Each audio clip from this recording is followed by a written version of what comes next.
Hello दोस्तों। तो चलिए फिर से सुनते हैं कहानी का अगला भाग, part 22, the girl in room 105। चलिए सुनते हैं कहानी। और कहानी के अब इस नए चैप्टर में नया पार्ट ऐड हो रहा है, श्रीनगर। तो चलिए चलते हैं, देखते हैं श्रीनगर में क्या क्या हुआ। मैं अब भी यकीन नहीं कर पा रहा हूँ कि तुमने हमारे लिए एक हाउस बोट बुक की है, मैंने बैगेज बेल्ट से अपना सूटकेस निकालते हुए कहा। कश्मीर के फ्लाइट पर आधा दर्जन सिक्योरिटी चेक्स के बावजूद हम दोपहर में समय पर श्रीनगर पहुंच गए थे। शेख उल अल आलम अंतर्राष्ट्रीय हवाई अड्डे पर यात्रियों से ज्यादा सीआईएसएफ और सेना के जवान मौजूद थे।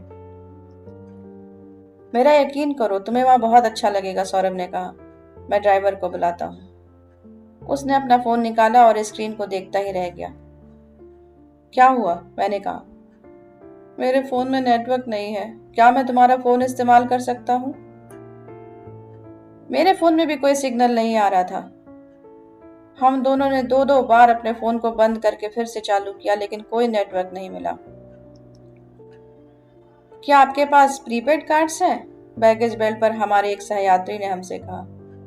हाँ, सौरभ ने कहा।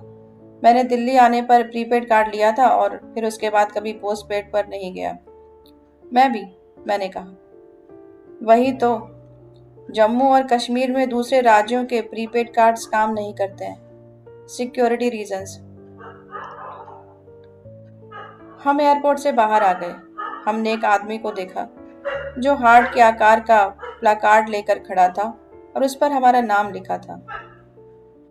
सीरियसली सौरभ? मैंने कहा। ग्रेट सर्विस है ना? उसने कहा। हम एयरपोर्ट रोड के उत्तर में सिटी सेंटर की ओर जा रहे थे। एयरपोर्ट की बिल्डिंग से बाहर निकलते ही हमें अपने आसपास पहाड़ नजर आने लगे। अप्रैल का सूरज बर्फ से लदी पहाड़ी चोटियों को चमका रहा था, लेकिन जब हम सेंटर में पहुंचे तो यह भारत के किसी भी नॉन मेट्रो शहर जैसा लगने लगा। सब तरफ कोल्ड ड्रिंक्स, सेलफोन्स, अंडरवियर और एंट्रेंस एग्जाम कोचिंग क्लासेस के होर्डिंग्स लगे हुए थे। मेरे ख्याल से भारत यही है। अपने कंफर्टेबल अंडरवियर में जमकर पढ़ाई करो, फोन चलाओ और कोक पियो, फिर यही सब दोहराते रहो। यह तो भारत के दूसरे शहरों जैसा ही लग रहा है, सौरभ ने कहा। यह भारत ही है, मैंने कहा। लेकिन इन लोगों का अलग झंडा और अलग संविधान है ना? मैंने ड्राइवर की ओर इशारा करते हुए होठों पर उंगली रख दी। मैंने सुन रखा था कि कश्मीर में राजनीति के बारे में किसी भी तरह की बात करना मुसीबत को न्योता देना ही होगा, और मुझे इस समय मुसीबत की नहीं, हमारे मोबाइल फोन के ठीक से काम करने की जरूरत थी। अस्सलाम वालेकुम सौरभ भाई, केशव भाई। मेरा नाम निजाम है। हाउस बोट के एंट्रेंस पर कोई 31 साल के छोटे कद वाले एक आदमी ने हमारा स्वागत किया। उसकी दाढ़ी थी और उसने स्कल कैप पहन रखी थी। आइए आइए, मेरे पीछे आइए, मैं आपको आपके रूम तक ले चलूंगा। हमारी house boat Srinagar city centre में झेलम नदी पर थी। वजीर बाग का इलाका यहाँ से बहुत दूर नहीं था, जहाँ जारा ने अपना बचपन बिताया था। हाउस बोट कंपनी के पास ऐसे आधा दर्जन और शिकारे थे और सभी में 3 से 4 कमरे थे। ये शिकारे पानी पर तैरने वाले होटल की तरह थे। निजाम हमें कमरे में ले गया। यह मेरे हॉस्टल रूम जितना ही बड़ा एक वुडन केबिन था। वहां पर एक डबल बेड था। ये नहीं, मैंने कहा, मुझे सेपरेट ट्विन बेड वाला रूम चाहिए। आमतौर पर यहाँ कपल्स ही आते हैं और उन्हें अपने लिए अलग बेड्स की जरूरत नहीं होती, लेकिन आइए, अगली बोट में एक और रूम है। हमें अपने लिए अलग अलग रूम बुक्स करने चाहिए थे, मैंने कहा, और डबल खर्चा उठाना चाहिए था, सौरभ ने कहा। शायद पैसा प्राइवेसी से ज्यादा जरूरी था। आप लोगों को जो भी चाहिए, निजाम आपकी खिदमत में हमेशा मौजूद रहेगा, निजाम ने कहा। मेरा फोन नहीं चल रहा है, मैंने कहा। नया सिम कार्ड 1 हफ्ते में एक्टिवेट हो जाएगा। क्या? हिंदुस्तान की सरकार के नियम हैं, हम क्या कर सकते हैं? उनकी जो मर्जी होती है वही करते हैं, निजाम ने कहा। तो हम लोग बात कैसे करेंगे? निजाम ने सौरभ से कहा, अपने बिजी दोस्त से कहिए कि रिलैक्स हो जाएं, आप लोग यहाँ छुट्टियां मनाने आए हैं। हाँ, लेकिन कनेक्शन की जरूरत तो छुट्टी में भी होती है। बोट में वाईफाई है, उसका पासवर्ड वेबसाइट टेबल पर है। और फोन कॉल्स? क्या यहाँ पर सिम लेने का कोई और तरीका नहीं है? निजाम ने अपने जेब से अपना फोन निकाला और कहा, ये लीजिए, इसका सिम निकालिए और इस्तेमाल कीजिए। आपका सिम निजाम भाई? सौरभ ने कहा, ये मेरा एक्स्ट्रा फोन है। इसी समस्या से बचने के लिए हम 2-3 अतिरिक्त फोन रखते हैं। ज़ारा ने मुझे अपने बचपन के घर के बारे में बताया था। हमें सिकंदर की तलाश करने कल वहीं जाना है, मैंने कहा। हम डल झील पर इवनिंग वॉक के लिए आए थे। मैं यह भूलने की कोशिश कर रहा था कि मैं ज़ारा के शहर में हूँ, वो जगह जहाँ पर वो हंसते खेलते बड़ी हुई। क्या उसने भी इसी ठंडी हवा का अनुभव किया था? क्या उसने भी इस झील के पानी को छुआ था? मैं सोचता रहा। सफदर ने तुमको ठीक पता बताया था? सौरभ ने कहा। हाँ, दिया तो था, लेकिन अगर सिकंदर अपने परिवार के साथ वजीरबाग छोड़कर कहीं और चला गया होगा तो उसे ढूंढने का कोई तरीका नहीं होगा। हम जल्द ही पता लगा लेंगे। कुछ कश्मीरी किशोर हमारे पास से गुजरे। वे एक बेंच पर जाकर बैठ गए और अपने फोन में व्यस्त हो गए। मैं उनके पास गया और खाने की किसी अच्छी जगह के बारे में पूछा।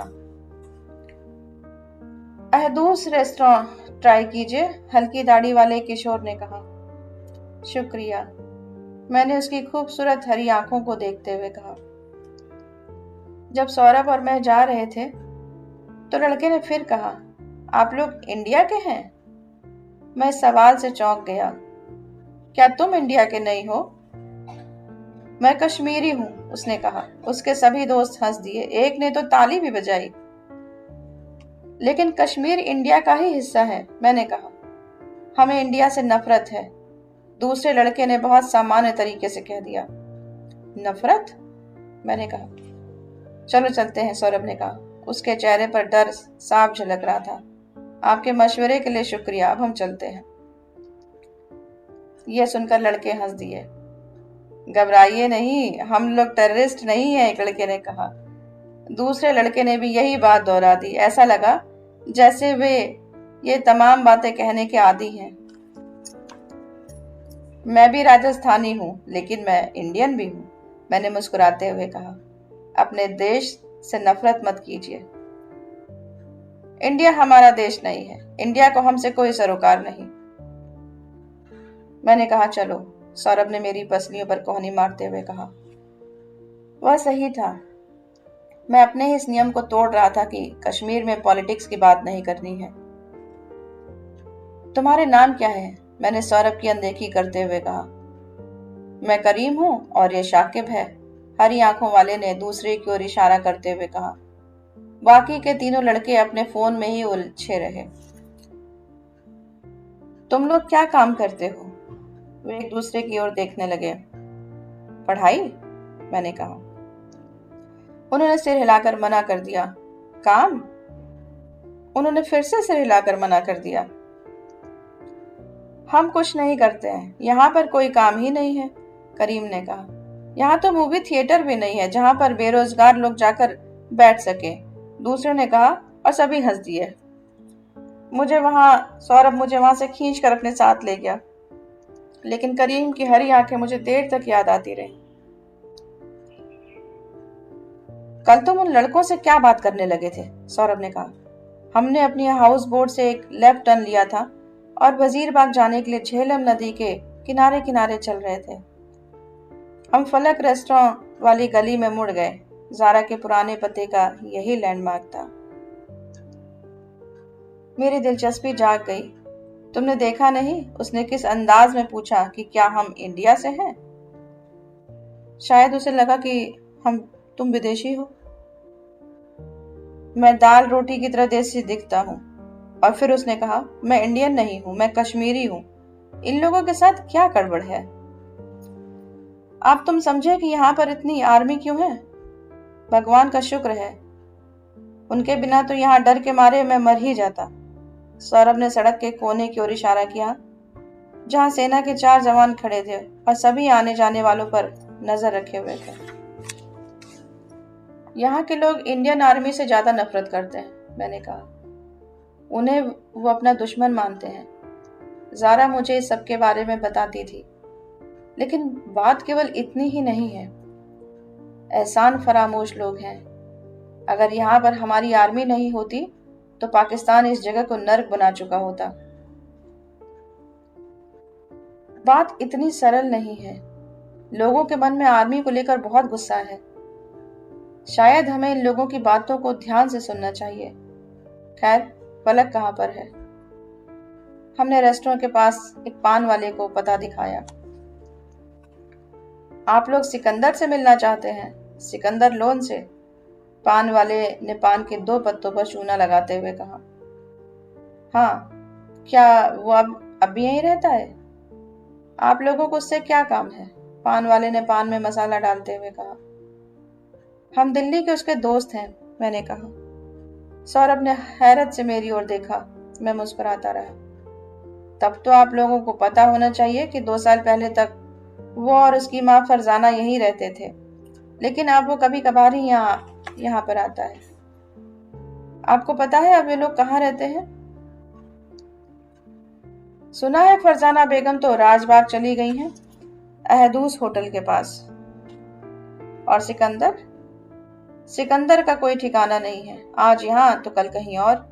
आर्मी और पुलिस उसके पीछे लगे हुए हैं। आप लोगों को तो पता ही होना चाहिए। क्या वाकई आप लोग उसके दोस्त हैं? हाँ। तब तो मुझे आपको अपना स्पेशल पान बनाकर खिलाना चाहिए। अभी तक राजबाग के कितने दुकान वाले हो गए? मैंने कहा। 50 से ज्यादा। हमारे 2 दिन खराब हो गए, सौरभ ने कहा। शाम थी और हम अपनी हाउस बोट के कॉमन लाउंज में बैठे थे। हम इसे एक सरदार हनीमून कपल से शेयर कर रहे थे, जिनका प्यार कुछ ज्यादा ही उड़ रहा था। उन्हें 20 कदम चलकर अपने रूम में जाकर यह सब करने की फुर्सत नहीं थी। सरदार अपनी दुल्हन से बोल रहा था कि वह उसे किस करते हुए एक सेल्फी ले और बैकग्राउंड में झील दिखाई देनी चाहिए। लड़की थोड़ा अनकंफर्टेबल लग रही थी। वो अभी अपने प्रिंस चार्मिंग को समझ ही रही थी। शायद यह अरेंज मैरिज थी, किसी मैट्रिमोनियल ऐप की मदद से करवाई गई। मैं उन्हें प्राइवेसी देने के लिए दूसरी तरफ देखने लगा। इसके अलावा हम और क्या कर सकते थे? केवल टीवी शॉप्स, सौरभ ने कहा। क्या? अखबार बेचने वाले ऐसे लोगों को ढूंढते हैं जो यहाँ के लोगों के लिए काम करते हों। डॉक्टर्स और प्लम्बर्स भी। शायद कल से शुरू करते हैं। थैंक यू सौरभ, मैं ये सब तुम्हारे बिना नहीं कर पाता। शट अप, ये तुम बिना बात के सेंटी क्यों हो जाते हो? हम क्या हनीमून कपल्स हैं? मैं हंस दिया। बिना किसी कामयाबी के बस ढूंढते रहना, तुम इससे थक नहीं गए? मैंने कहा। चंदन अरोरा का चेहरा देखने से तो यह फिर भी बेहतर है। उस तरफ देखना नहीं, लेकिन अब वो सरदार कुछ ज्यादा एक्साइटेड हो गया है। अगर हम भी उसी पोज में सेल्फी लेने की कोशिश करें तो? मैंने कहा। 3 दिन बाद जाकर एक केबल ऑपरेटर हमारे लिए फरिश्ता बनकर सामने आया। फरजाना लोन ना, वो रेजिडेंसी रोड पर उस लाल बिल्डिंग में रहती हैं, 3rd फ्लोर, उसने कहा। पक्का? वो हमेशा देरी से बिल के पैसे चुकाती हैं। मैं जानता हूँ, भरोसा करो। हमने दरवाजे की घंटी बजाई। कोई 50 साल की एक औरत जो सिर से पैर तक बुर्के से ढकी थी और जिसका केवल चेहरा दिखाई दे रहा था, ने दरवाजा खोला। जी जनाब। फरजाना मैम? जी, मैं केशव हूँ, जारा का दोस्त। उन्होंने बिना कुछ कहे हमें सिर से पैर तक देखा। आपकी बेटी जारा, मैंने कहा। मुझे सौतेली बेटी कहना चाहिए था, लेकिन मैं यहाँ बहुत टेक्निकल नहीं होना चाह रहा था। वो दरवाजा रोककर खड़ी रही और सोचती रही कि अब क्या करना है। शायद आपको मेरी याद नहीं, मैं कॉलेज में उसके साथ पढ़ता था, मैंने कहा। ज़ारा अपने अब्बा के साथ 15 साल पहले यहाँ से चली गई थी। उसके बाद क्या हुआ मुझे नहीं मालूम। मुझे पता है, वो आपके बारे में बातें करती थी और सिकंदर के बारे में भी। आप क्या चाहते हैं? ज़ारा तो अब नहीं रही। क्या हम अंदर आकर आपसे बात कर सकते हैं? किस बारे में? ज़ारा और सिकंदर के बारे में हम आपसे कुछ शेयर करना चाहते हैं। ये कौन है? उन्होंने सौरभ की ओर इशारा करते हुए कहा।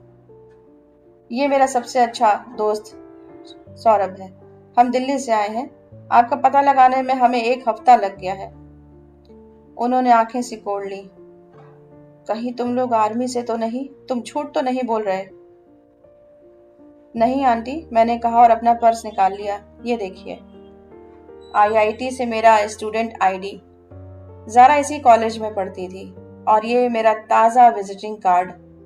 मैं एक कोचिंग इंस्टीट्यूट में पढ़ाता हूँ। वो असमंजस में पड़ी रही। मैंने अपना फोन निकाला और 5 साल पुरानी तस्वीरें खंगालने लगा।